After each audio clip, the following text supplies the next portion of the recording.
Welcome to Strip Cover Lit, where we squeeze the bigger picture out of literature. I am Adrian Ford, and we are here for a poetry discussion that comes to us from The People Look Like Flowers at Last. This is a compilation of poems from the late, great Charles Bukowski. The poem in question today is called The Anarchists, and it reads as such. One time, I began sitting around my place with some fellows with long, dark beards who were very intense. Many people come to see me, but I usually rouse them after a while. None of them ever bring women. They hide their women. I drink beer and listen, but not too attentively. But this particular crowd kept coming back. To me, it was mostly beer and chatter. I noticed that they usually arrived in a caravan and had some central yet confused organization. I kept telling them I didn't give a fuck about either America or about them. I just kept sitting there, and each morning, when I awakened, they'd be gone. And that was the best. Finally, they stopped coming, and a few months later I wrote a short story about their political chatter, which, of course, trashed their idealism. The story was published somewhere, and about a month later, the leader walked in, sat down, and split a six-pack. I want to tell you something, Chiansky. We read that story. We held a council and took a vote on whether to murder you or not. You were spared 6-5. I laughed then, some years ago, but I no longer laugh. And even though I paid for most of the beer, and even though some of you fellows pissed on that toilet lid, I now appreciate that extra vote. The question I have about this poem: why did the anarchists keep coming back to Bukowski? The anarchists keep coming back to Bukowski because they identify him as a kindred spirit. They identify him as one of them, but therein lies the irony. An anarchist does not have a group.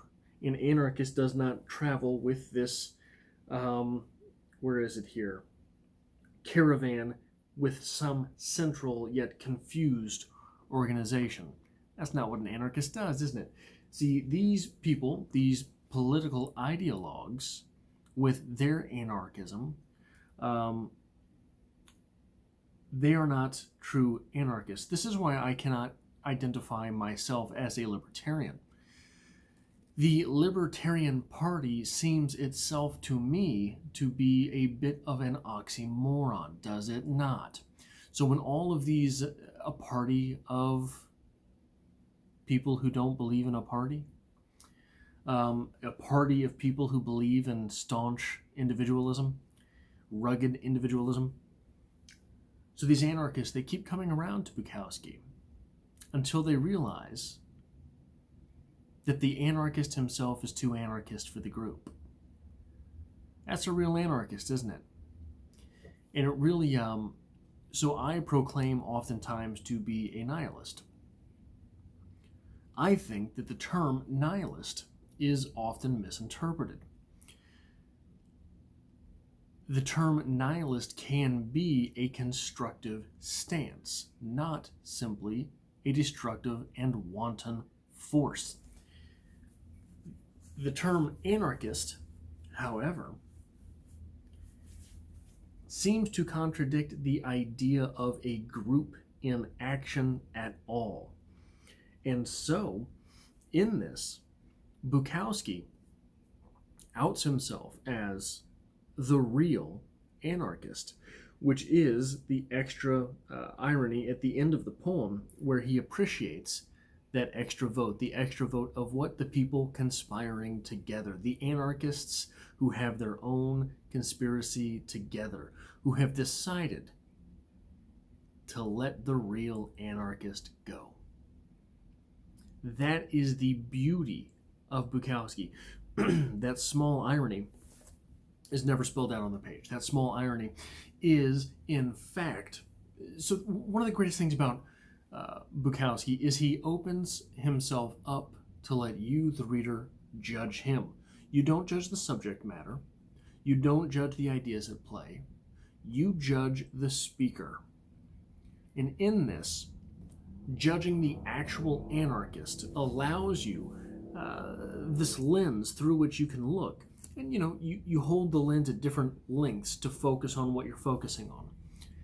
And if you're holding this lens at the proper length, you understand that yes, Bukowski's character is to be judged here.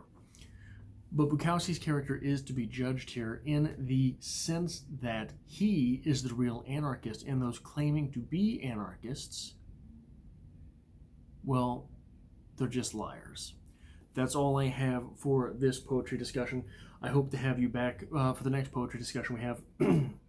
This concludes, by the way, 30 videos in 30 days here on Strip Cover Lit, as well as 30 videos in 30 days on my personal channel.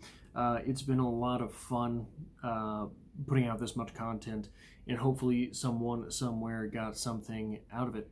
Hopefully you like this video and you are subscribed to the channel and the channels, and I hope to see you back next time.